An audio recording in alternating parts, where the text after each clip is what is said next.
Welcome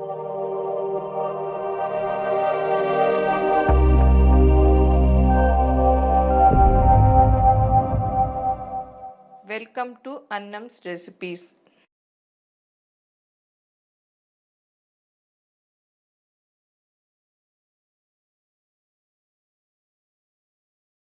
இன்னைக்கு மீதி உள்ள சாதத்தை வச்சு எப்படி கஞ்சி வத்தல் போடலான்னு பார்ப்போம். இதுக்கு தேவையானது இந்த மாதிரி மீதம் உள்ள சாதம், அப்புறம் பச்சை மிளகாய் 5, எவ்வளோ சாதம் எடுக்கிறோமோ அதுக்கு ஏற்றபடி பச்சை மிளகாய், சீரகம் ஒரு அரை டீஸ்பூன், உப்பு தேவையான அளவு, பெருங்காயம், அவ்வளோதான்.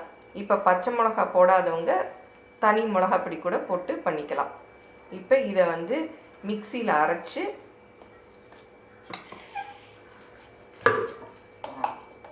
இந்த சாதத்தை அப்படியே மிக்சியில் போட்டுக்கணும்.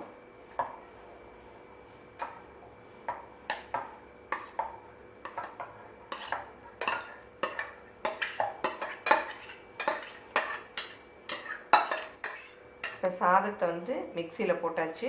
இந்த பச்சை மிளகாய், அப்புறம் சீரகம், உப்பு, அப்புறம் பெருங்காயம்.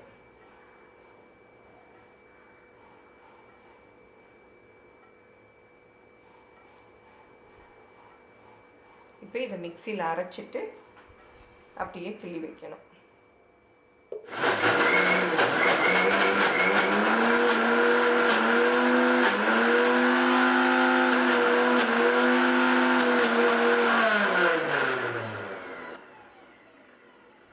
இந்த மாதிரி மிக்சியில் அரைச்சிக்கணும். பார்த்திங்கன்னா இந்த மாதிரி அரைச்சிக்கணும். ரொம்ப தண்ணி ஊற்றிட வேண்டாம்.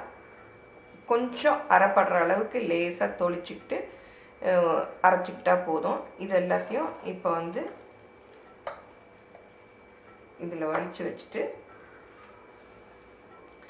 இதை கட்டையிலையும் புளிஞ்சு விடலாம், இல்லை கிள்ளு வத்தலாகவும் அப்படியே வைக்கலாம்.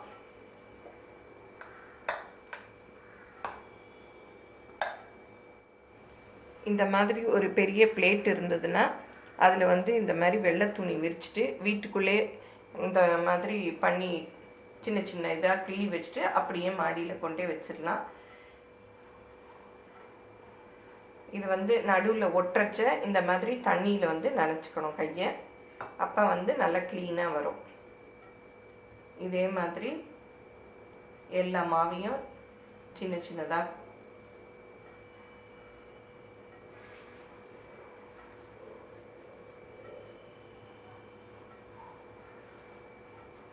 வச்சு அப்படியே நம்ம மாடியில் தூக்கிட்டு போய் வச்சிடலாம். இதை நம்ம வீட்டுக்குள்ளேயே வெயில் இல்லாமல் வச்சுட்டு அப்புறம் கொண்டு போய் டைரெக்டாக வெயிலில் வச்சிடலாம். இது நடுவில் ஒரு தடவையும் கையை தண்ணியில் நனைச்சிக்கிட்டேன்னா இது கையில் ஒட்டாமல் வரும். இந்த வத்தல் நல்ல டேஸ்ட்டாக இருக்கும். நம்ம நிறைய சாதம் வேஸ்ட் பண்ணுறோம் இல்லையா, அதை இந்த மாதிரி செஞ்சு வச்சுக்கிட்டா இந்த சம்மர் சமயத்தில் நமக்கு நல்ல இது யூஸ் ஆகும். இப்போ எல்லாத்தையும் இந்த மாதிரி வச்சாச்சு துணியில். இதை அப்படியே மாடியில் கொண்டு போய் வச்சு நல்லா காய வைக்கணும். நல்லா அது ஈரம்லாம் போய் நல்லா சலசலன்னு சத்தம் வர்ற வரைக்கும் இதை காய வைக்கணும். நேற்று நம்ம இந்த மாதிரி கிள்ளி வச்சோம் இல்லையா, அதெல்லாம் வெயிலில் வச்சு நல்லா காஞ்சிருச்சு.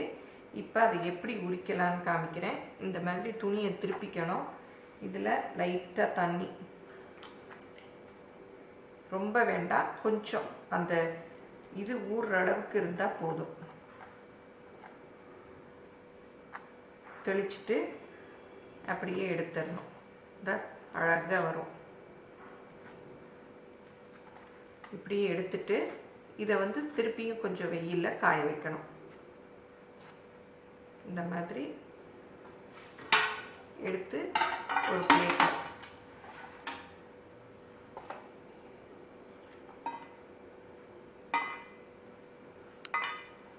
இப்போ நம்ம தண்ணி தெளிச்சிருக்கோம் இல்லையா, அந்த ஈரம்லாம் போகிறதுக்கு நம்ம இன்னும் 1 நாள் 2 நாள் காய வச்சுட்டு அப்புறம் எடுத்து வச்சுக்கலாம்.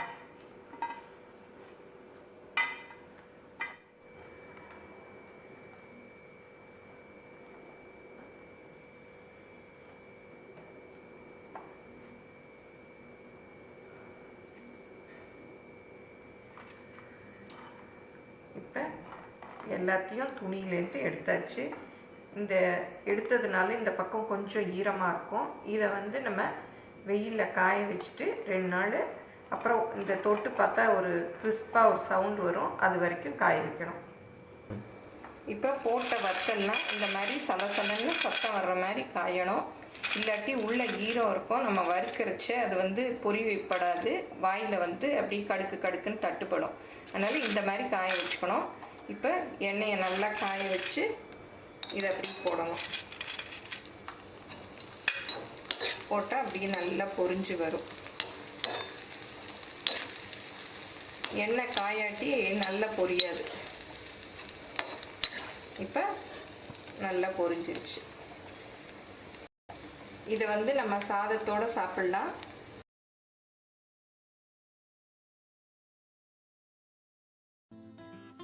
இந்த ரெசிபி பிடிச்சிருந்தா லைக் பண்ணுங்கள், ஷேர் பண்ணுங்கள், சப்ஸ்கிரைப் பண்ணுங்கள். தேங்க்யூ.